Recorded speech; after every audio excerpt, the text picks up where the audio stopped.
In this video, I'm going to show you how to use a KFC gift card online and in store. If you find this video helpful, please consider to like this video and subscribe to my channel.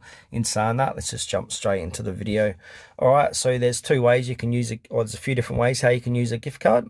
So for in-store purchases, order your food as you normally would. Select the items you want to purchase at the counter or kiosk. And then from there, present your gift card. So when it's time to pay, give your physical or digital gift card to the cashier.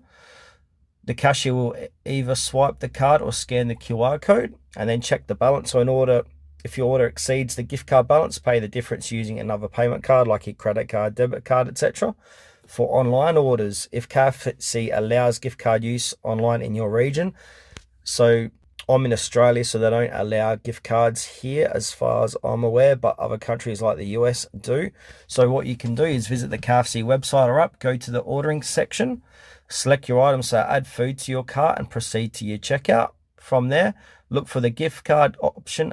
Generally it's at the checkout part, and then input the gift card number and PIN found on the back of the card, or if in the email if it's digital.